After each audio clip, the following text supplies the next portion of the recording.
Welcome. I'm Michelle Walchuk, and I serve currently as your president for the Washington County Local League of the League of Women Voters. Washington County is, I guess, how you say it. So welcome to our first night of many this week. We appreciate you being here. The League of Women Voters of Washington County is really proud to host this week of candidate and ballot issues forums. We are, just as a reminder, a nonpartisan group, and your local league is 100% volunteer powered. So thank you to all of our local league. Our league mission is 4 simple words, but they're extremely powerful in my opinion. Empower voters and defend democracy. And 2 of the critically important ways that we fulfill that mission are to register voters, and if you haven't done so by now, the time ran out on you, but I was just down at the courthouse dropping off the last few at 3:45, and there was a stream of people coming in and dropping off and registering, so that was really nice to see. And then the other critically important thing we do is host events like this, so thanks for being here. I'd also like to thank our fabulous Glenda Patterson, who makes sure these events occur, make sure everybody's invited, know where to go, and make sure our events run smoothly, so thank you, Glenda. And all of our other league members here this evening. If you could all wave if you're a league member. Thank you for being here. I applaud you.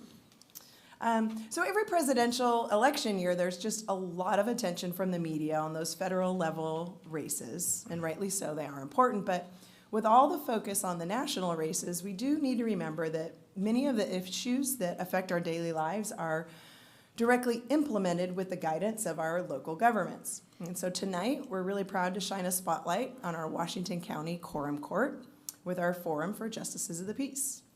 The Quorum Court oversees our over, $100 million county budget? Is that about right? Good estimate? And voters deserve and need to know who's representing them when these important decisions are made. So thank you to all the candidates for being here this evening. And I do want to point out that all 8 candidates from each of the districts we're highlighting tonight were invited and encouraged to attend this evening. We've got our 3 here, and Justice of the Peace Pond let us know that he's got work and he's going to try and make it if he can. So if he walks in, we're going to let him join the stage here. So he's got a moment too. I'd like to thank all of you attending here in person, and if you're online, thank you for doing your part for becoming an empowered voter. Make sure when you're talking to friends and family members about this election, you can direct them to our website, vote411.org, Arkansas, for information from candidates and your ballot. A recording of this live stream is also available to anyone, and we've got links posted on our social media and the Fayetteville Public Library website. So tonight we're going to highlight our districts, Justice of the Peace Districts 1, 4, and 15. And we do have plan to have a bit of time to mingle as time allows afterwards. So you can go ahead and maybe get a little FaceTime with some of our candidates here. Of course, this is a forum, not a debate. So our candidates will have equal time to answer each question, but not necessarily talk or ask questions of each other. And during the forum, if you think of a question that you'd like all candidates to answer, please write it down. I've left some index cards on the aisle seats here in the middle and a few pens here and there. Raise your hand and I'll come around and help you out. And if you write down those questions on an index card, I'll collect them up. And if anything isn't asked and answered, we'll go ahead and give them a chance to at the end. Now our moderator this evening is, and every other night this week, thank you, is our favorite Katie Teague. She's with the University of Arkansas System Division of Agricultural Research and Extension Office. We appreciate her work with us over the years, and so thank you, Ms. Teague. I'll turn it over to you and let us get started with all the particulars. Again, it's an honor and a privilege to serve in this capacity. And again, can't thank the League of Women Voters enough for just trying to engage folks, get them educated, let them understand some of the issues and the folks that represent them, and then vote their heart. So appreciate that approach. Again, want to welcome you all. I'm glad I got to meet everybody. I think the way we'll begin, we'll just start and we'll run down the line. We'll give you a minute just to introduce yourself. Let me introduce again. Glenda is your timekeeper. She's your militant timekeeper. She's good.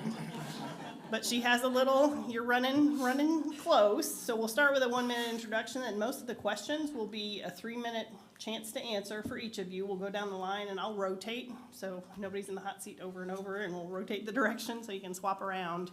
Again, when you get to 1 minute, she'll hold up that sign, just a warning to kind of start thinking about ways to wrap things up, and then she will stop if she gets out of her chair and comes toward you. Yeah, it's getting serious then. Again, thank you for being here. I guess let's start. Brad Bruns, you want to introduce yourself? Yes, ma'am. Tell us a little bit about yourself. My name is Brad Bruns, and I live in Tawnytown. I'm going to attempt to represent District 1 with the Quorum Court, and I am a 60-plus year citizen of Washington County. So I've lived here most of my life, and there's a reason why I've lived here most of my life. It's a great place to live. It's a great place to raise a family, and I am very interested in what happens in Washington County, and the opportunity came up to run for this office, and I can tell you a little bit about my background. I have a bachelor's degree from the University of Arkansas, and I am a retired police officer. I retired from the police department in 2022 or 2002, and which was about 23 years ago. And I'm done. We'll get to know you more as we ask some questions. Thanks, Linda. Next, we have Vladimir Lopez, who is, again, running for District 4, which is Northeast Springdale. Mr. Lopez, you want to share a little bit about yourself? Absolutely. Thank you all for Thanks. having You me, bet. first and foremost. My name is Vladimir Lopez. I am running in hopes to represent District 4. I am a lifelong resident of Springdale, Arkansas. I moved here when I was 7, so for the last 17 years, I've done pretty much everything you can do in Springdale. Springdale elementary schools, middle school, junior high, high school. I played basketball for Springdale High School. This community has done everything in its power to develop me as a person and make me who I am today, and I only find it right to give back, and I am flattered that people thought of me when they thought of this position, and I hope more than anything to be able to represent them and do right by the people who have done right by me my whole life. Thank you. Thank you. And next, we Yep. have Hi, Dr. I'm- Chad, sorry. Dr. Chad Breckelbaum, Yep. Again, District 15, so that is kind of eastern rural Yep, Washington County, southeast. including, yep. My name is Chad Breckelbaum. I've been in Fayetteville for 21 years now. It's hard to believe. I love the town. I love the county. I've never been involved with politics. I've always kept abreast of the issues, kind of keep to myself. I feel like it's time for the locals to get involved locally. If we're going to have any change in politics, it has to start with the bottom up. We need to show our residents that we can be civil on the Quorum Court, that we can listen to each other, that we can consider the issues, and then act accordingly in the interest of our constituents. I think there's no reason that we can't work together, and there's no reason we can't find consensus. I think it's this day and age in politics where it's 50.1% of this and 50.5% of it's just, it doesn't make any sense to me. I would like to see an age where in politics that we have enough collaboration and we have enough cohorts that work together that we can reach consensus, which to me is 3/4. Sure, appreciate y'all for sharing a little bit. We appreciate that. Again, we'll get started with questions. We'll rotate and you'll all answer the same question. Again, you have 3 minutes, and when it gets down to the last minute, Linda will give you your warning. It'll be a little bit longer than the intro time. Thank you. Mr. Lopez, would you like to start? So, this is a big one, just a big out there. What do you think what do you feel like are the biggest concerns or issues currently facing Washington County? I think the biggest issues that are facing Washington County is really about a decision that we have to make as a county about the type of county that we're going to be. there's a large amount of development that's going on in our communities, and I'm sure everyone's aware of that. We see it all the time. Those present an opportunity for us to be the type of community we would like to be. I know me personally, the district that I would be representing is a very large portion is Hispanic. And a lot of the struggles that they will be facing are in the health capacity. Over 50% of Hispanics in this country are expected to develop type 2 diabetes or adult onset diabetes. 1 in 7 Hispanic males born in 2001 or after are expected to see the inside of a prison at some point in their life. And those are daunting numbers. And I think the evidence is pretty clear that education is the way to combat these issues. Education about your health outcomes and how we can deter those health outcomes from befalling people in communities that are faced with these issues. How we respond to the most at risk among us will define who we are as a people and as a community. I think that all of that is presented in, how can we allocate resources effectively to be prepared for growth, to be prepared for changing demographics, to be prepared for the fact that Springdale School District is the largest school district in the state. We will have a lot of young people who are going to reach the age where they have to contribute economically, and giving them opportunities to contribute economically. It falls on us to prepare them to be, citizens of Washington County, viable and productive citizens of Washington County. Excuse me. I do think also facing us now is the possibility that we might not know what's going on in these smaller stages of government. FOIA has not been something that has been upheld, and we need to do a better job of making sure that our public is not a captive public, that they have the information at their disposal to make decisions about their futures. That's something that I think, and a little more background about myself, I have a bachelor's degree from the University of Arkansas. I studied economics. The most preliminary economic ideas are this idea about free access to information. We cannot expect people to make the best decisions for themselves if they do not have the access to the information to make the best decisions for themselves. And ultimately, that's what I would hope to fix. Thank you. So, thank you so much. Yeah, it's okay to block. Dr. Bricklebaum?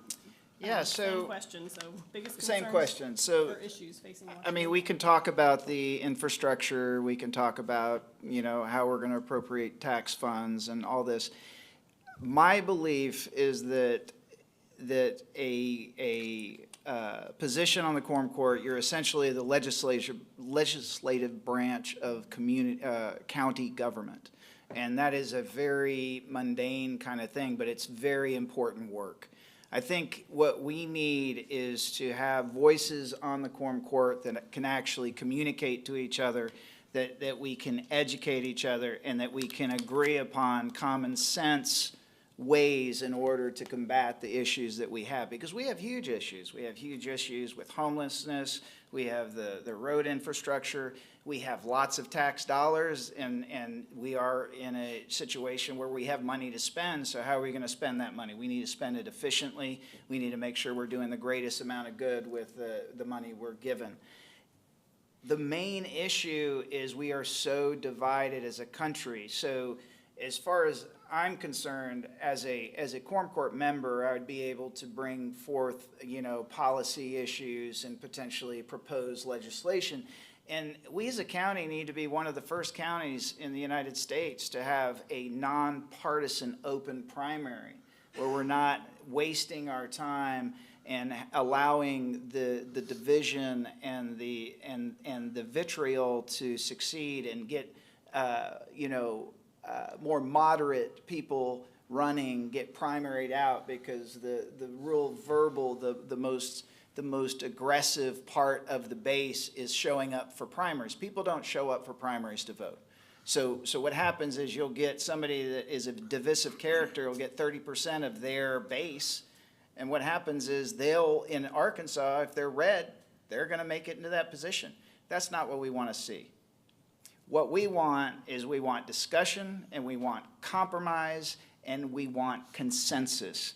That is what we should demand, and we as the public should understand that we are one viral tweet, one viral video away from people getting excited about change. And I am an atypical candidate. I'm not going to ask anybody for money. I haven't even done anything kind of yet, but you should see the reams of writings that I've had, and I have like 6 or 7 videos on pertinent issues that affect us not only as a county, but as a nation. Let's be the shining star. Let's be the greatest county in the United States, because you serve an example, other counties will follow. Let's be the county that people want to follow. Thank you. Mr. Brown, same question. So what do you feel are the biggest concerns or issues currently facing Washington County? Well, I think there's 2 really outstanding issues that need to be addressed in this county sooner than later. And the first one, I think, is this new zoning issue. The new zoning issue, I think, is if y'all haven't read it, you probably ought to get a copy of it and read it. It is a very complex ordinance, and it is going to require a lot of work, and it's going to require a lot of change. And we're going to have to make sure that it's done properly if it's accepted. If it's not, we won't have to worry about it, but if it's accepted and passed, then it's going to be a challenge to get some of these people that have lived in the county in the rural areas for all kinds of years, and then dealing with their property the way they want to, and then to have all these people have to change is going to be a major issue. And I think we need just to be real careful about what we do if it passes, okay? The question is, should it pass? And I think that's a question that the current quorum court may be answering for the end of the year. But if they don't, then the new court will end up having to take it over. But I think that's probably something that we as constituents of Washington County need to pay real close attention to. The second thing is the county jail. And whether you agree, disagree with building up the jail, using what money to do what with, to change the jail, I think people ought to visit the jail and see how many prisoners down there are laying down on the floor on mattresses. And it's a sad, sad situation, and that needs to be addressed. And I think I'm very high on our new sheriff. I think he's doing a good job. He's only got so much he can work with. And I think it's up to the new quorum court to provide him with the avenue to deal with the new jail. Sure, appreciate all of you. Several things that you brought up, funny, will be woven into future questions, already there. And I appreciate, I guess we'll start with Dr. Breckelbaum on this.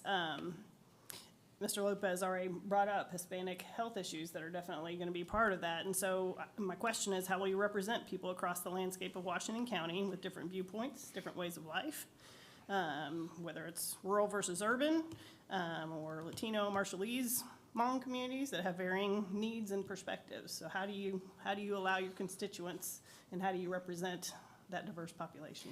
I think my biggest problem that I have with politics, and it makes me kind of sick, is how we subgroup people. I've always had an issue with identity politics on the left.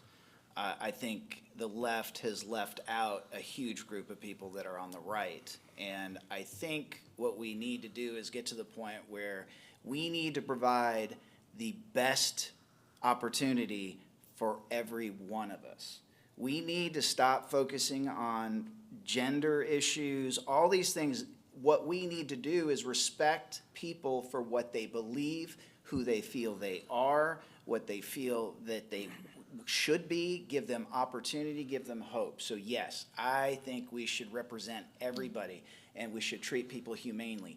Easy to say, but there's not going to be a single policy that is put forward that will have any teeth unless we get consensus. And I think if we can speak truth to the issues and actually recognize when people are being purposely divisive or they're trying to hide their hand because they're sold their soul to industry, we have a government that is owned by industry. Think about what is the currency of change in politics? It's money.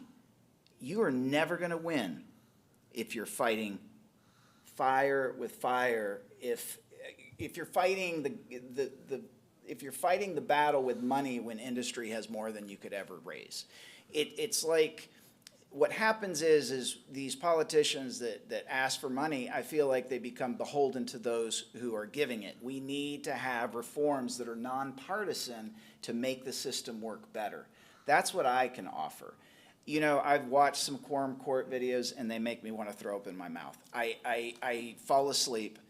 I try to learn each individual issue, but you know, it's a complete waste of time for me because I'm not on the quorum court. I will make a difference once I'm there, and I will learn these issues, and we'll ferret out the complexities, and then we'll call people out. Why do you support that issue? But do it in love. Everybody's an onion. Everybody has a good part of them. We are all accumulated experiences, and there is so much despair. We are in a nation of despair. The middle class is minute. Its purchasing power is weaker than it used to be. My grandfather was a tool and die maker, worked for GM, didn't have a college education. I'm not even sure he graduated from high school. He had a home, he had a boat, he had a motorhome, he had 4 kids, they had 3 cars, and he died at 95, never worrying about a penny. That's back when we had pensions. Since the late 1970s, we've been going the wrong direction. So, Mr. Bruns, I'll read the question again. Dealing with your constituents, how will you represent people across the landscape of Washington County with different viewpoints and ways of life, such as rural versus urban areas, or some of these different communities, whether it's Latino, Marshallese, Hmong, that have varying needs? Well, I'm a very strong advocate of education. I do believe that the more we educate people that move into Northwest Arkansas, the more productive they become. And you know, to be honest with you, if we would become productive because of them, in other words, make it a two-way street, I think we could probably learn a lot about different cultures to understand each other. Therefore, we're going to make it a whole lot more palatable for us to be able to reside together. And I think that quorum court, I don't see where they would play the biggest role. I think the biggest role in that would be Springdale, Fayetteville, the municipals, but there's no reason we can't support that role. And there's no reason we can't get into a partnership with some of these cities. It's, you know, the thing I have done when I decided to run is I have been to every city council meeting in my district and have tried to get to know the wants, needs, and desires of that. And it seems like there's a lot of questions about homelessness. There's a lot of questions about diversity, but nobody's doing anything. And I think somebody needs to push the button to get this started. Man, we're gonna have, 1 million people around here before long. And it's gonna filter out into the country. It's gonna filter out into these areas where people have lived for years. And that's where we're going now. The current judge, Deacon, he's had a goal, which I think is a very good goal, of paving 200 miles of roads, because of the growth. And there's not a reason in the world we can't go out and take education and take a push into the county, to acclimate people both ways. Thank you. Mr. Lopez, again, you addressed this a little bit in terms of representation, but how will you allow your constituents, how will you represent them with as much diversity that we have, whether it's rural, urban, or different cultures? I think this is a start, right? In all seriousness, I think it's important to understand that we are not having the same experiences. I have a different experience as a brown person in this community than you might have. And I think that's a valid perspective to have. When it comes to representing people in our communities, it's about understanding the struggles that they might face.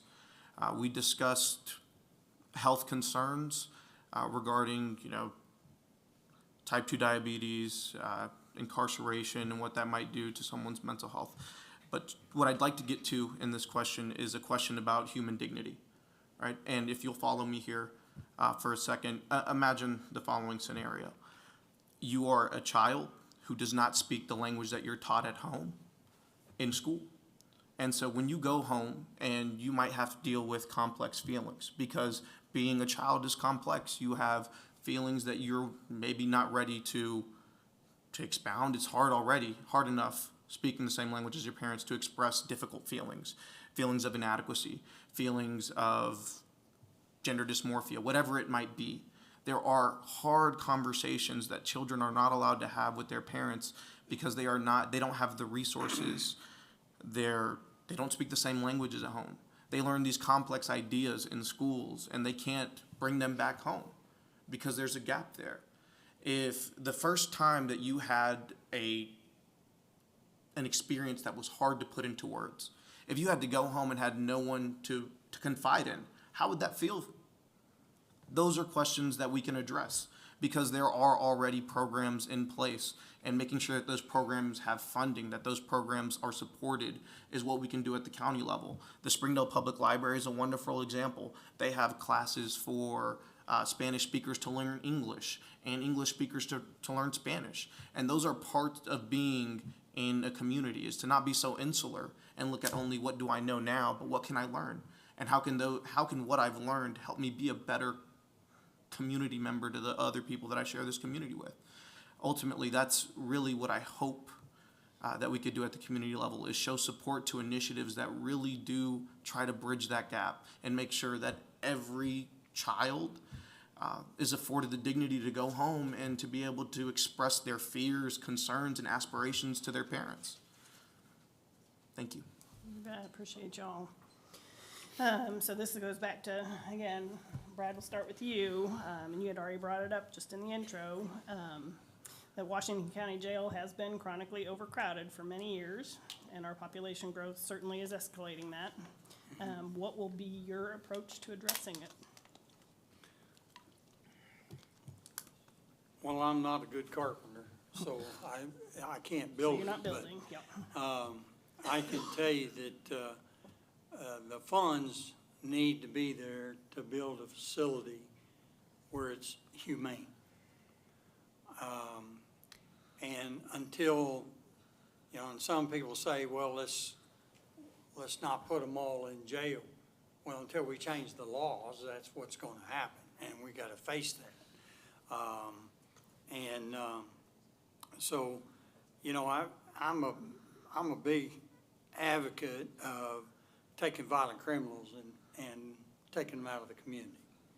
And I think that the county jail, when I visited it about a month ago, and walked through, the sheriff told me was, as he was walking through, all these people that we were looking at laying on cots in the floor, most of them were all violent criminals. And I'm gonna tell you, we need to get more pods or more facilities, because the only alternative to building the facility is to let them go. And I don't think that letting folks go that are violent criminals is the answer to our public concerns. It's just not equitably right. And we have a right as the government to protect our people. And that's what needs to be done. We need to make sure they are protected.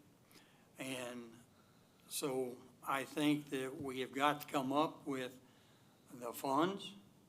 We have got to find the facilities to build in an equitable manner, but yet a safe and healthy manner. Appreciate that. Mr. Lopez, again, the Washington County Jail has been chronically overcrowded for many years, and the problem is escalating with an increasing population. What will be your approach to addressing that? My approach to addressing this would be, I like to think of a saying, if every problem is a nail, the only solution you have is a hammer, right? That was a little butchered, but it is in the right spirit. The idea that the only thing that we can do about crime is making more jail space is not how I would like to go about this issue. It's not the sort of community I'd like to be a part of. There are other ways to prevent crimes. There are preventative measures that we can take, making sure that people do not feel despair. Deaths of despair have been on a rise across this country for several years now. And the reason is that people do not feel as though that there is upward mobility. They don't feel as though they have a fair shot at times.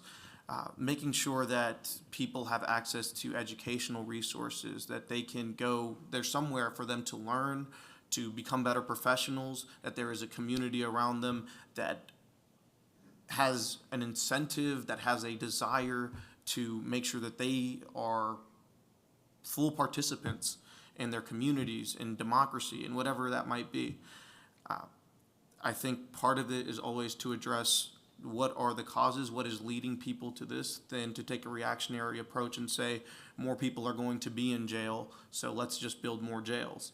I think that we have to take an approach that's holistic if we want to reduce crime, taking steps to make sure that crime is not what's viewed as the first avenue when you feel that you've hit a speed bump in life, that there are mechanisms in place to help these people get to where they'd like to be in their lives. I am not of the opinion that anyone chooses to live that life because it's their first choice. I think we have a lot of people who feel done wrong or hard done, and that's human. But how we respond is to make sure that they have resources to improve their situation, to live the kind of life that I think we'd all like to live. Thank you. Thank you. Dr. Breckelbaum. Yeah, my response would be, so you have overcrowded jails, you can build a bigger jail, or you can have less prisoners. I think we really need to look at who's locked up, why they're locked up, try to actually get to the source of the problem.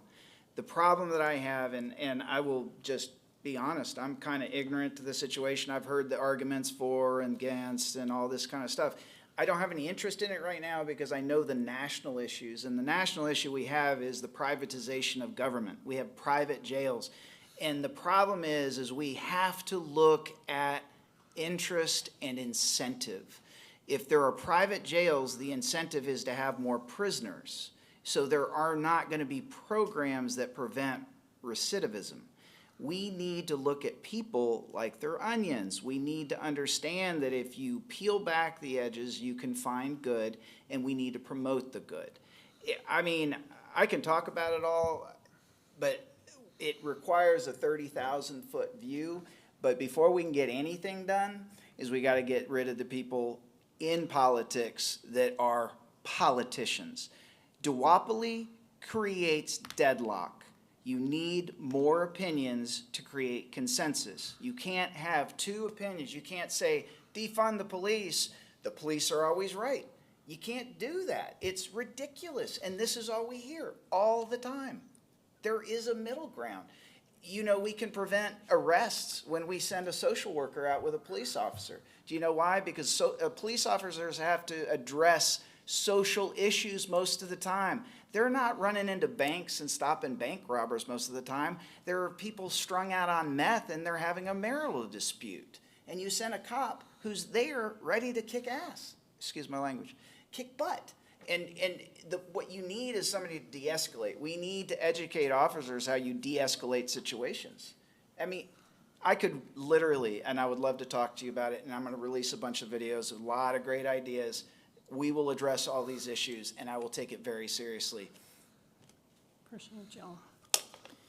Mr. Lopez, on to you for first round. So this issue also had come up, and it's a hot button. We continue to experience rapid growth and development across the county.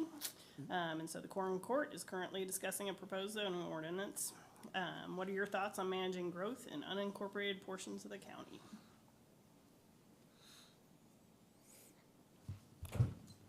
Was this me? No, it's me. It's me. sorry. Yep, sorry. I was thinking. I I He's apologize. collecting his I'm thoughts. deaf. That's all right. I do believe that, you know, growth is part of this community. It just is, given the economic nature of where we're situated, being, you know, we are kind of a nexus in this heartland area. Everything kind of goes through a lot of the economic drivers that we have here. I don't see that changing. I think that, you know, that's primarily part of the reason that my family's here. It's not like I was born here or that everyone comes here. It's that there's opportunity here. But a lot of our job at the county level is making sure that that we're not beholden to those things that create the opportunities, and that we can shape that our communities are still our communities. I think that while growth is a good thing, there is also smart ways to go about it. There are ways to direct our initiatives as communities to make sure that as people come, we are prepared for this growth. Ultimately, it's going to happen, and the question is whether or not we would like to take an approach where we are prepared for when it does. Obviously, is our infrastructure to that point where we could handle everything that is coming our way? Maybe not. And we do have to address those things. That's part of being good stewards for our community, is for when these people arrive, because of the economic drivers in our communities, that there are systems in place to make sure that they can feel a part of a community, whether that's schools, whether that's roads, whether that's access to water or internet.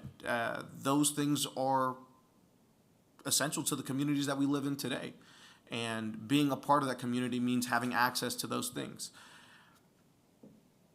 I ultimately I haven't seen the new zoning proposal, and I will be forthcoming about that. I do know that I have opinions on high-density homes or affordable housing. Absolutely. I think that those things should be a part of our community.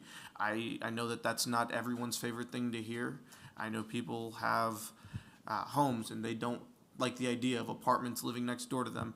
But I do think part of being good stewards is allowing ourselves to understand that people have a right to a home and to live, maybe not in opulence, but in comfort, to have a home to call your own. That's part of being an American. I think that's part of the American dream, and I don't think that we should deny people that because we are protecting our own self-interest. I appreciate you. Again, Dr. Breckelbaum, and continue to experience rapid growth and development across Washington County. And the Quorum Court is currently discussing a proposed zoning ordinance. What are your thoughts on managing growth in unincorporated portions of the county? I will be honest with you, I'm not familiar with this zoning, but I would be happy to learn more about it and have an educated discussion. But basically, yes, we need to take the current the current people living in the area, if they're wanting to build a large multifamily or multi-person complex, it is important for them to know that the area is not going to become zoned for indigent housing, and it may affect their property values. We need to take all this stuff into consideration. I don't know if you guys noticed, but we got a lot of land. We got a lot of land. We have to decide where we're going to build these complexes. I do know that affordable housing is an extremely difficult problem. I do know that we need more homes. I also know that the cost of materials is going up, and the interest rate, although falling, is not falling as fast as we'd like. I also know that there are tons of issues with private equity, purchasing large complexes, serving them poorly, and charging exorbitant prices. I think as a quorum court member, we would have quite a lot of leverage in creating excellent change. And so what we really need to do is look at the issues, the pros and the cons. We need to incorporate discussions with the community where we can have people who are experts on the pro and the con present the information. This is a great segue into citizens' assemblies. I think those are wonderful. You can comment that they're expensive, but issues like abortion and things about, public education and all these things that are so divisive and people want to kill each other because of it. What happens is when you really educate people on what is actually going on instead of throwing out big words, people go, oh, that's not that hard of a decision. It's not. I think Washington County can be the most amazing county in the United States. And I would love to be a part of it, and I think we can do it together. Appreciate that. Yeah, Mr. Bruns, you had brought this up before, so the rapid growth and development across Washington County. The court, you're aware, is currently discussing a proposed zoning ordinance. What are your thoughts on managing growth in unincorporated portions of the county? Well, growth's coming. We're not gonna stop it, nor do we really wanna stop it. But I think Mr. Lopez here hit on something that's very good, and that is our infrastructure. Our infrastructure has got to be in place for us to be out here building subdivisions. I know particularly a subdivision in Tawnytown where they got it built, and then somebody said, oops, we don't have sewer. Okay? And that's a big problem. And so what we've got to do is make sure the infrastructure's there. And the other thing I think we have got to do is look at the terrain. There's a lot of terrain in South Washington County where you can put subdivisions in Tawnytown where it's flat, but all those hills in Winslow, West Fork, it's going to be very difficult. It's going to be very expensive. You want to talk about affordable housing, that's not going to be it. And it's going to be a situation where eventually we're going to filter out that way. And what are we going to do? Well, we got to get a game plan together. This ordinance, I think I read the first 50 pages, and I think I was asked to kind of redline some stuff and give some ideas. And it got to the point where I almost had more red lines than I had in print. So I just quit doing it. I said, well, that's something for this group to, quorum court members to worry about right now. If it has to happen after if I get on, then by all means, I'll jump back on it. But it is a very complex ordinance, very complex ordinance. We don't have inspectors, we don't have fire marshals. So all those positions are gonna have to be brought in, and then we're gonna have to fund them. We're gonna have to have more than one, we're gonna have to have training, we're gonna have, so it's quite an undertaking. And I hope they're looking past pieces of paper. Appreciate y'all. I want to remind you, if you have questions, again, Michelle passed around cards and they're collecting those. We'd be glad to work those in. So I encourage that. So Dr. Ruckelbaum, I think you're up first. What experience do you have? It's been mentioned, Washington County has a large budget. Are you equipped to handle something that size? Because they are the stewards of our money and they have to make some tough decisions. So what do you bring to the table? I bring above average intelligence and a open mind. I'm currently the head of the credentialing committee at a large multi-hospital system in the area, the community health system hospitals. I'm on 3 different committees for there. I'm on peer review. I'm on bylaws committee. I'm on medical exec. I'm on the board. I'm gonna drop probably a lot of that if I get voted onto the quorum court. I can read fast. I have a good brain, and I love people, and I want to work together. I don't think there should be any parties in county government. There's no reason. I'm running as a Democrat. I'm more aligned with a Democrat than obviously a MAGA Republican. But I think I am a small L liberal. I believe in personal freedoms. I believe in capitalism, not this form of capitalism. I believe that if you're going to regulate things, you need to make sure that you push industry out. We have to have independent redistricting. We need non-party. We need all the things that bring credibility back to government. And Washington County can do it, and we can do it together. Thank you for that. So Mr. Bruns, again, what experience do you have with large budgets, and are you equipped to handle that for the county? Well, I when I was a policeman, I did the budget for the police department. Granted, it was only about 6 million, but at the same point, I did manage it. I did put together the budgets. I am a graduate of the FBI National Academy where I learned budgets. I was on the Springdale City Council for 4 years, and the last year I was the financial chairman for the finance committee. And so I had to go over the budget, had to present budgets and meet with each department head. So I have, and I'll be honest with you, I can't remember how much that budget, but it's a pretty large budget for the city of Springdale. But give you a dollar figure, I can't do that right now. But at the same point, my experience with budgets is very good. I currently run a $20 million business that I built myself, and I have managed it for 23 years now. So, and have done very well with. So, I think I'm very capable of managing budgets. You bet. Mr. Lopez, so same question.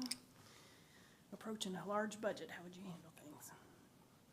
Approaching a large budget, there's still going to be constrictions, right? We'd like to have money to do everything that we could do, right? To plan and find every intervention that's possible. But the reality of the situation is that the funds don't reflect that there isn't enough money to do so. So part of managing a budget is understanding what interventions make the differences that we're looking for and funding those interventions accordingly. My education is in economics. That's pretty par for the field. That's what we're supposed to do, is to look at interventions and how those interventions address issues and whether or not we're getting the desired outcome. That's what I'd hope to bring. That's what I know I can bring. I'm not so set in my ways that I think I have the answers. Part of being young is that, I'm figuring things out. And that's a lot of, I have to examine my own decisions, the decisions that are being made around me, and understanding that I have things to learn. And that's part of looking at interventions, at looking at how we incentivize the things that we would like to see in this community. And when they're not working, finding something else to do. We can't be so set in our ways and so set in our ideas of how things should be done that we ignore better interventions, better ways of going about things. And I think, if nothing else, I bring that malleability, that idea that I can respond to what's happening. I am not so set that I can't see what's right in front of me. Part of being young is understanding that you've made quite a bit of mistakes, or when you've made a misstep. I think everyone in this room can agree to that. And we need more of that in our politics, and understanding that, hey, while I wanted this to work, maybe it didn't. And then adjust accordingly. And I know that I can bring that. Thank you. Thanks. So now I gotta keep myself in straight. I think, Mr. Bruns, this is for you. So we talked about this a little bit earlier, but I'm specifically gonna drill down into communications. So how will you ensure you hear and consider the diverse perspectives of your constituents? What will be your channels of open communication with those you represent? Well, number one, I make a living on returning phone calls. I pick up the phone when somebody calls me. I return emails. I market myself. I will market myself to my constituents, and I already have. There's not anybody in my district that can't touch me at some point, sometime, and I will speak with anybody. In fact, we had a discussion before we started this, and I think all three of us sat there and said, hey, we may be polar opposites as far as politics goes. Well, why can't we get along? Why can't we have respect for each other? Why can't we show each other that we care? And that's the way I'm gonna approach my constituents, and nobody's gonna be too big or too little, okay? I deal with, on a weekly basis, a Fortune 500 club, or president of a company. And I deal with custodians. So it doesn't matter, I treat them all the same. And that's how I'm gonna approach this position for the next 2 years. Appreciate that. So Mr. Lopez, same question. How will you ensure you hear and consider the diverse perspectives of your constituents? What will be your channels of open communication with those you represent in your district? No amount of money ever bought a second of time, right? I have been out in my community since I was 13 years old. I've worked at grassroots nonprofits that my older brother started in whatever capacity. I have always been in and around my constituents. I don't view myself apart from them. I am a member of this community. They can reach me wherever they'd like. My cell phone number, they can have it if they want it, absolutely. I'm not in a position to self-aggrandize. I'm just a regular person like they are, and however, in whatever mechanism they would like to reach me, email, phone, they could DM me on the social media. I will respond to them as I have my whole life. Being a part of this community is a privilege to me. I love it. I couldn't imagine being a member of any other community.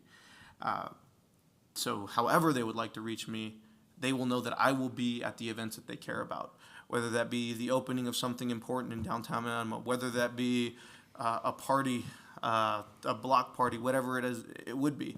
Me and my brother have organized several since the time I was 13 for the last, it's over a decade now, which is crazy to think about. That's such a large portion of my life, but I have always been in my community, and I don't see that changing, irrespective of whether I get this county position or not. I will still be a member of my community.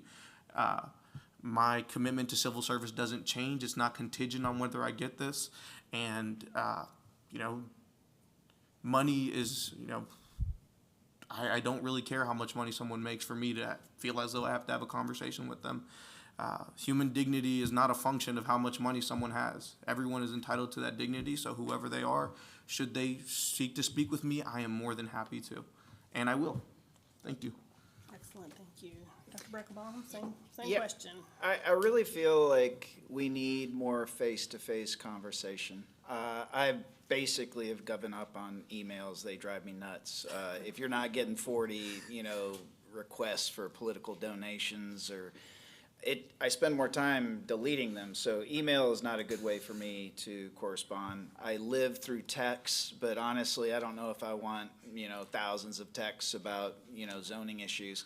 I think what is probably better is I'm gonna set myself up for a allotted time, and I'll create a session called the Circle of Positive Discourse, and I'll make myself available, and people who wanna talk to me about their issues can come to me. And we'll maybe set it up at the Elkins Park, and we'll do it on a Sunday afternoon, that I'll give 2-3 hours of my time.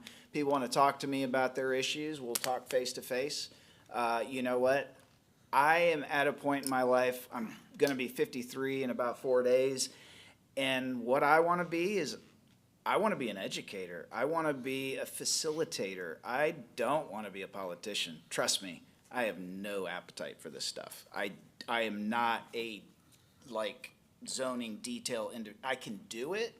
What I'm doing is I'm serving my time, because what I wanna be is a good example to people to serve in their government, get involved, improve community, and that's what I wanna do. I wanna get people excited about civics. We have so many issues we need to talk about, honestly. I mean, education is one of them. There's a systematic dismantling of our education system. It is terrible. If you look at our public school education system, how we compare to the rest of the world, you'd be embarrassed. In fact, I love America. I'm embarrassed. I'm embarrassed of us, and that is why I'm getting involved at this point in my life. I don't need it. I'm very happy. I want everybody else to be happy, because it's not something that is unachievable. I think it starts with local, it starts with community, it starts with respect, and it starts asking people to tell the truth and calling out indiscretion when you see it. Fair enough. Thank you. All right, Mr. Lopez, are you ready? What do you see as the most pressing needs for infrastructure or capital projects in the county? We kind of touched on a few, but it's just wide open to you. I think absolutely anyone who is a member of our community sees homelessness as an issue, right? We have a lot of homelessness, or unhoused people, I believe is the better term that we're using now, and I understand that. I apologize. I do sincerely believe that affordable housing does cure a lot of those ills, alongside speaking about things like education or, let's start with education, because it is important. Making sure that our schools have the funding to be good schools to our students. Understanding that voucher programs may take away from public funding for public schools that aren't going to supplement that income in any other way. Understanding that the children who are going to have to deal with those situations are more than likely children whose parents don't have the level of civic engagement to make calls about their education, or don't have the time. Unfortunately, there's a thing called bandwidth. Like there might be for internet, that same thing exists in humans. We cannot be expected to have all the information about all the things all the time. It's not possible. And if you are working 14-hour days, the idea that you are going to go home and understand exactly what the new zoning laws mean for your children, or these new funding laws mean for your children, it's not likely. And we are setting those parents up to not be active members of their constituency. And that's not fair. We should look at it and how can we bridge this gap? It's our duty as members of the community to make sure that these parents understand, hey, if this happens, how are you affected? And ultimately, that's where I feel that we have failed as a community. There are so many of us who do not understand, if this passes, what does that mean for me? And simplifying it to those terms is hopefully the issue that's most pressing me that I'd like to address, is making sure that these parents understand that where and how your child's funding for school happens matters, because it will ultimately, I'm sorry. Oh, I thought that was the timer. It sounded like the timer. Well, in respect for everyone's time, Okay. We can come back to it later. Thank you. Sorry. I do still? Trying to hop right back into it. But yes, I feel very strongly that every parent should understand what legislation means for their children, how funding affects the type of education that their children might get. Because even if there is this notion that because we spend more on a child who is underprivileged, that they are getting a better education. Now, there is research that shows that because of the situations in which these teachers work, there's usually less tenure, less experienced teachers, more part-time or substitute teachers. And that affects the quality of education. Thank you. So the question was infrastructure, how we should spend our money? What do you see as the most pressing, either Oh. infrastructure or capital improvement projects in the county? I mean, the roads, we gotta, these are specific things, and I can't speak intelligently to them. I can speak as a constituent and seeing what I see. Obviously, homeless situations, but how do we address that? Is that homeless housing or unhoused people? I think there are needs, but I will tell you, I'm very proud of our county. We've got lots of resources. Now, I also am in a privileged part of the county, so I may not see a lot of the needs, and that's where getting out and knowing what the needs of your constituents are. And I'm more than happy to do that. What we need to do is we need to like each other again, because we are not that far apart. And as a physician, I take care of people of all stripes. And I have great relationships with all of them because we're all human. I think that we are this close from breaking this crazy system that if you look from a 30,000-foot view, you go, I don't even understand why this is this way. I know I kind of tangentialize that a little bit, but my point is, yeah, we got needs and we'll make them happen, and I can definitely work with these two guys. They seem pretty sharp. Mr. Brown, same question. What do you see as the most pressing needs for infrastructure or capital projects in the county? You'd already Well, addressed some, but- I'm a strong advocate in getting infrastructure because of the growth. I think the growth is something we had better pay attention to. And the one thing I think we have been lax on in Washington County, duly so, I have been too, and that is water. Because we've all had Beaver Lake, and it's an endless source of water.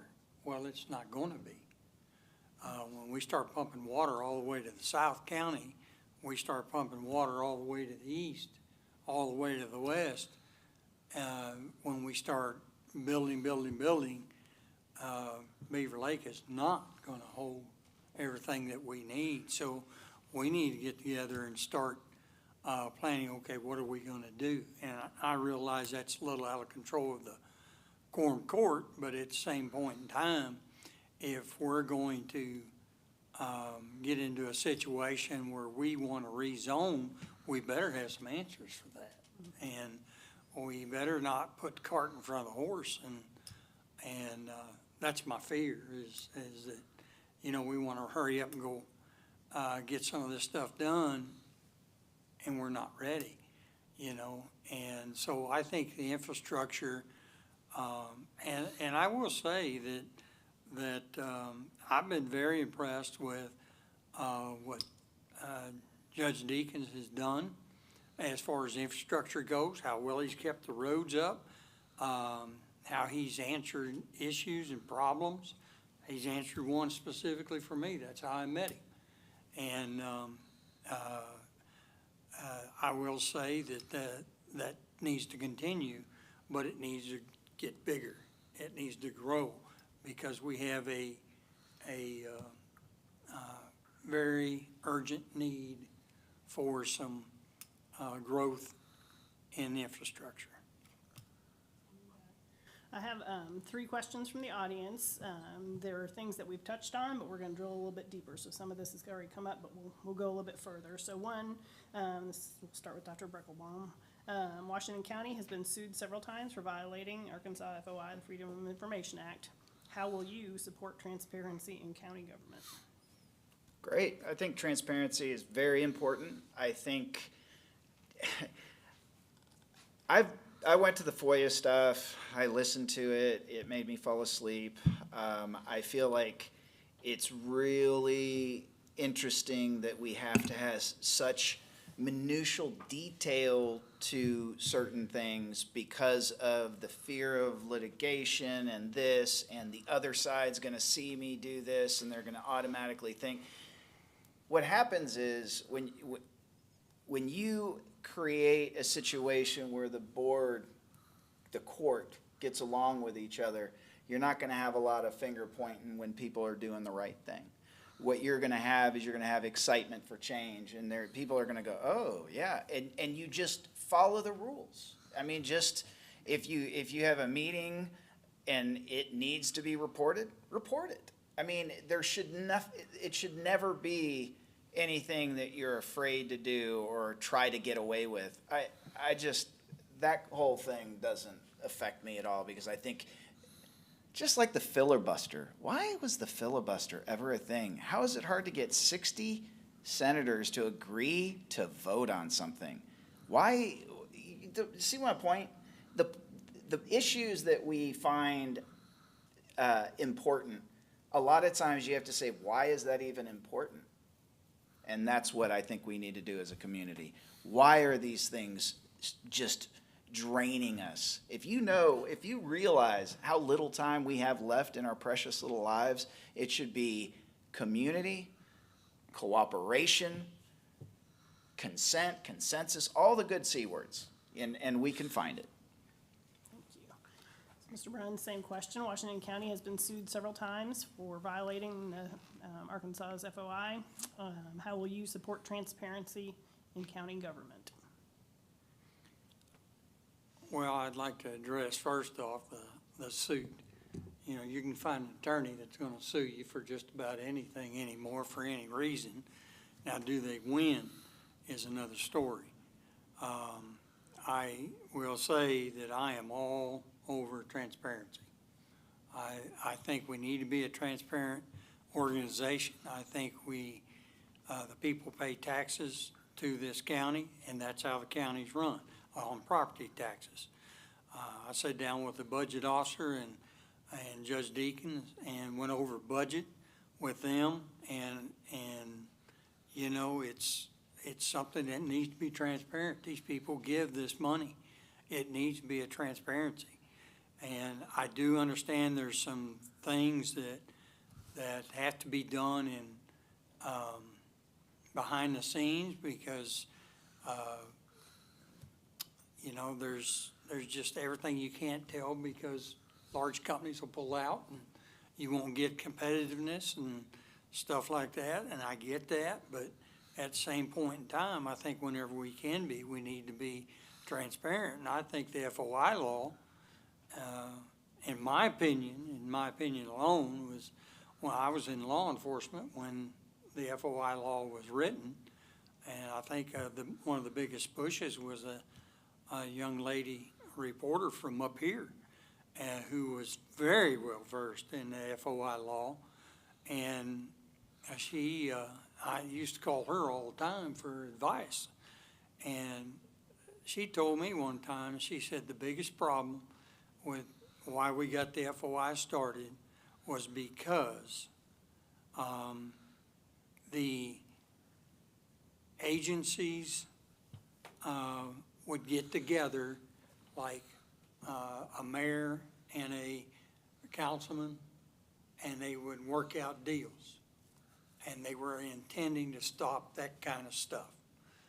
And I don't disagree with that. I think that should have been stopped, and they did a very good job of stopping that. And I see very few people who violate that anymore. So I think the FOI has done a great job of making things transparent. People make mistakes, I get that. And then you got fast attorneys that think they can make a buck off of it. So it's a combination of both. Mr. Lopez, so again, Washington County was sued several times for violating the Arkansas Freedom of Information Act. Will you support transparency, or how will you support transparency in county government? I think first and foremost, I would be transparent about anything that I was a part of or anything that I did. I think that's a good start for anyone, right? Let's tell people what we did. That's the only way that we can get some answers. And the other thing is that it's not in the spirit of democracy to have secrets. If there is asymmetric information where one party knows something and the other party doesn't, where the public is not aware of what their county is doing, or they don't have all the information about the conversations that are going on in their county, they cannot be expected to be full members in their democracy because they don't know what's going on. And that's not fair to them. It's not right. I've filled out an FOIA before. 7 years ago, I ran a podcast, and I had read a book called Unwarranted. It's about policing without consent. And I was doing it to learn. It's what happens. And I requested if my police department had certain tools that were used to look at whether or not phone calls were being made in certain spots, and they got back to me promptly, and they didn't have it. But that's neither here nor there, but it is a tool for you to make better decisions about your democracy. That's what FOIA is in place for. It's for you to become educated. If you don't know something, you have the right to request that information so that you can make decisions about democracy, about how you would like to be governed. And not having it or having a limited access to it is not in the spirit of democracy. I don't think that's a partisan issue. It should be that we all understand that we deserve to know the things that are going on in our communities. We deserve to know what decision makers are saying in private about things that affect us. That is not controversial in my opinion. It should be a non-issue, but obviously it's not. And I, for one, think that's a travesty. Thank you all. So Mr. Bruns, back to you. This is going back into the proposed zoning ordinance. It includes a map, and the new zoning map, if approved, would designate main highway thoroughways as commercial. So that's what's going on. Do you think that is a good plan? Well, I think they're just saying outright that main thoroughfares, I'm not sure that's the right terminology, and that's one of the issues I have with it. I think they ought to be named specifically, and if something becomes a thoroughfare, I think it ought to be named. And just to clarify, so the map does show which highways they're referring to, so it is specific if you get a chance. I do see that the map shows those, but in the ordinance itself, it does not. It just states a general. Okay. And I think that to be consistent, the two need to say what, and support the other. And I think that the thoroughfares, I get what they're trying to do is allow people to have businesses or be capable of having a business along those thoroughfares. And I have not heard the rationale behind that, but that's what I read. So I think that that's something that they need more study on. And I think that's pretty important. You bet. So Mr. Lopez, again, the question is the new zoning map with the proposed ordinance, if approved, would designate main highway throughways as commercial. Do you think that is a good plan?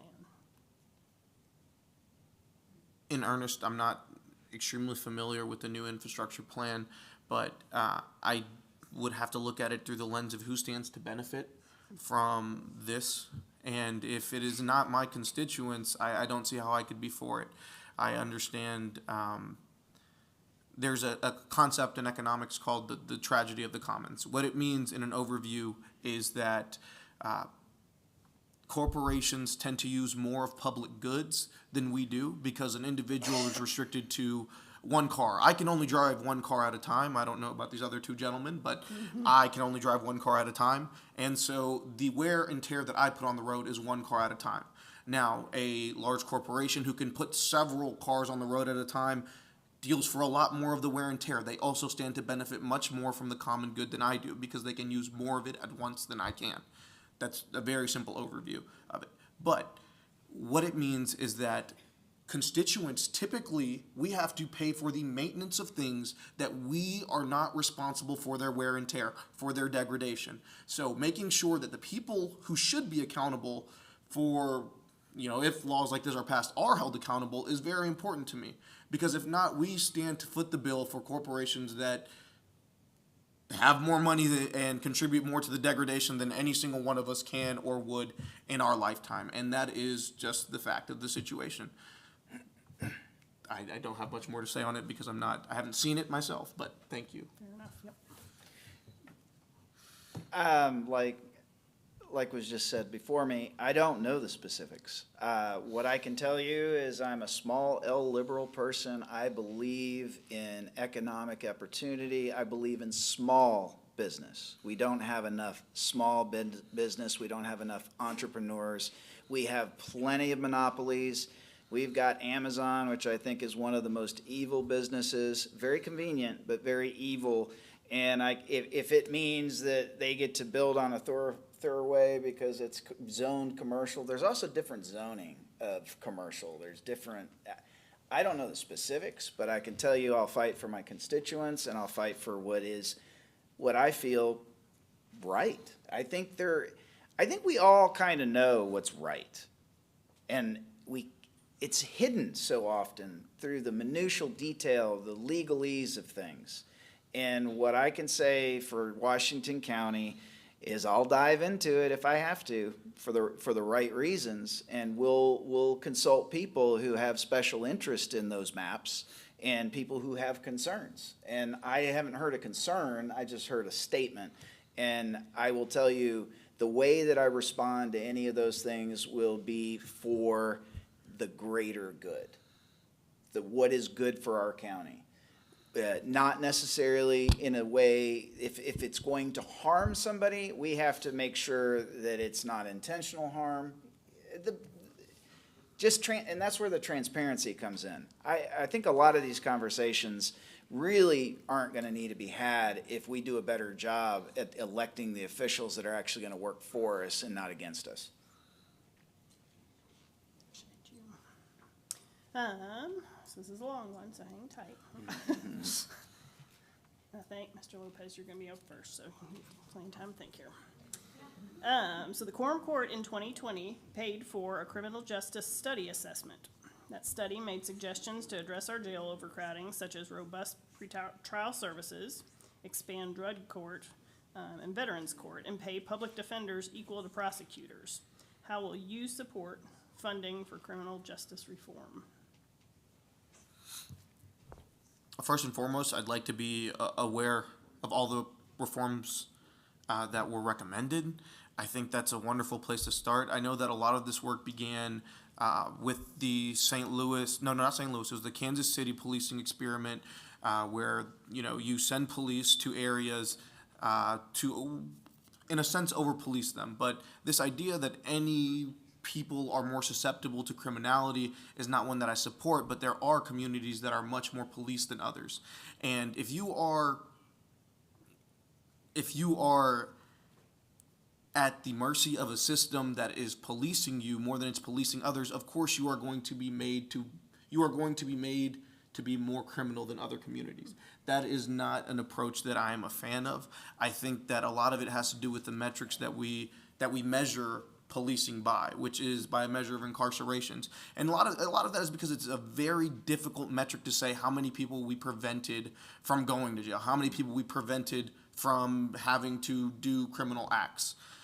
That's a hard thing. It's tacit, but I would do everything that I can do to make sure that criminal justice reform is something that is equitable, that keeps our community safe, that has an idea of what's actually going on the ground, and is not captive to metrics that don't tell the full story. I'll read it again. Ready? Me? Oh, you don't have to read it Okay, again. you're good. I'm familiar with that. I'm for anything that keeps people out of jail. Pretrial services, yeah. You know, $0 bail, heck yeah, for nonviolent crime. Why are we making people that can't pay their bail for a nonviolent crime stay in jail? That helps decrease the prison population.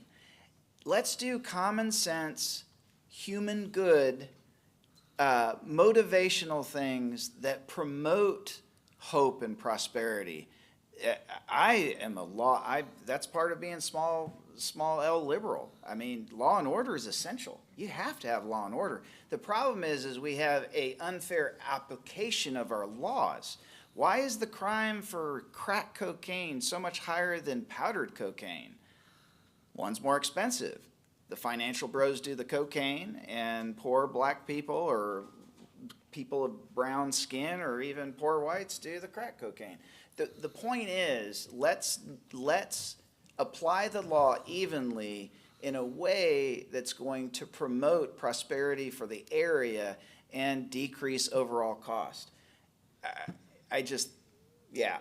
For those measures, the way that I understand them, I am in favor of those things. These drug courts, get people help. Don't put them in jail.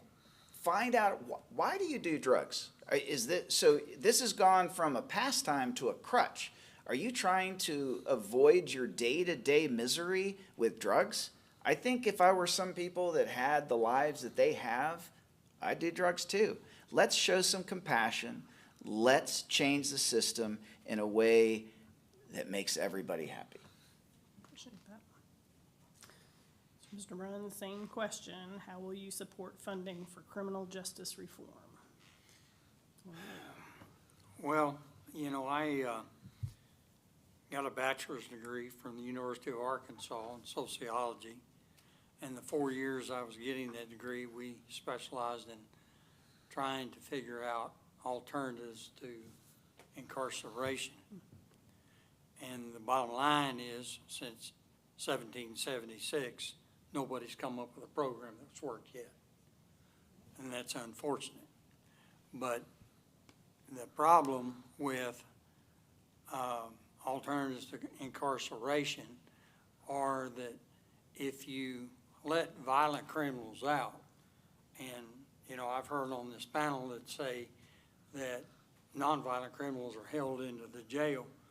Well, there's many a time I went in and put a prisoner in jail, and as I'm filling out the paperwork, they're walking by me, and they're being released, and they were all nonviolent criminals. So that's not necessarily the case. The case is if they have room, then they'll keep them, but they just don't have the room anymore. And so nonviolents are let out most of the time.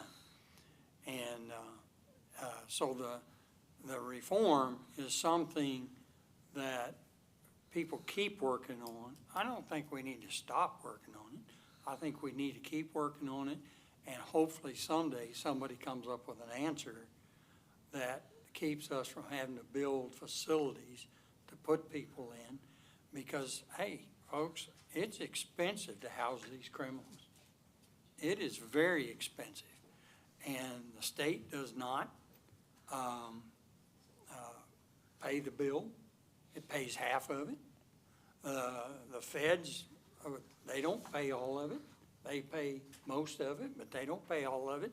So it's left for us to foot the bill. And that's what a lot of people don't understand. They think, well, the state's footing the bill for their prisoners and the feds are footing the bill for their, that's not the case. And so reform is something that needs to be kept going. And hopefully someday we get something that'll work, so. Very good. Are there any more questions from the floor? If not, I'll wrap up with the last one, or if you guys just want to. Anybody? It's kind of low key. You can almost summarize maybe your final points. We make some things, but what do you think is the most important skill or characteristic for being a good JP? So we'll start with you, Dr. Ricklebaum. Cooperation, knowledge, interest, ability to reach across the aisle. I mean, I think the most important thing is to have compassion for your fellow quorum court members and for the communities you represent. To recognize that we are all in the same special interest group. We all care about Washington County.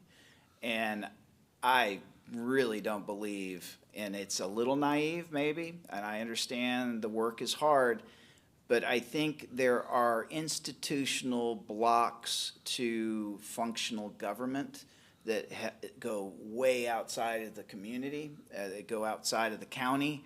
And I think it's time for the county to say, hey, all of your shenanigans and all of your crazy thoughts are making it harder for us to run a good county. And then other counties will go, oh, wow, I agree. Yeah, I think we need to be the shining star. I think we need to look bigger than Washington County. But the only way anybody's going to take us seriously is if we actually institute serious, positive change. Positive is the most important thing. Be positive. Mr. Bruns, what do you think is the most important skill or skills or characteristics to be a JP? Well, openness is big. Availability is big. I think, you know, in the past that people in Washington County have felt like, you know, and I've gotten around Tawnytown, Johnson, Elm Springs, part of Springdale, which is all my district, and you'd be surprised. 90% of the people say, what does a guy from quorum court do? What? They You know, represent you? let's get out here and get to know these people, and let's get out here and let people know what the quorum court is all about. You know, and I get that, you know, sometimes you pick up and you watch on YouTube some of these quorum court meetings, and sometimes I get questions, well, that's just a big circus. Well, yes, you can find that, but you could find that at a council meeting, you could find that at, you sure can find it at the U.S. Congress, but, you know, that's not the way it is at every quorum court. When I've been there in person, you get a lot of people that they talk across the aisle. And it's kind of enlightening to sit there and watch them be civil to one another. They can be, and they do for most part. Sometimes there's an emotional issue comes up, and that doesn't happen. But I think the biggest attribute is the two things I mentioned, is being open, and then you as a quorum court member have got to get out, you know, and you've got to make yourself available. Mr. Lopez, most important skill or characteristics for being a good JP? I think the most important characteristic of anyone in any form of civil service is empathy. I think if you have a genuine empathy for the people in your community, you do not feign interest, right? You care about what happens to them because you care about them as people. Empathy is about understanding that everyone is dealing with human issues and what human solutions can we apply. We do not want people to go through things that are unjust or inequitable. We want them to be able to participate as members of our community. And empathy for others will not allow you to deprive them of that opportunity. Empathy goes back to being out in your community. If you care about your community, if you want to see them as people, you'll go out and meet them there. If you care about their access to democracy because you feel it's a fundamental right, then you will be transparent. All of these things stem back from that we have to have empathy for one another. And it's bipartisan. It is about caring for people. I don't care if that person is not of the same party coalition that I am. I couldn't care less. because ultimately we are connected as human beings.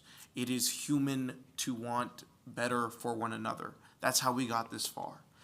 And if we ever go any further, if we seek to be a better community than we are today, it starts with caring about one another.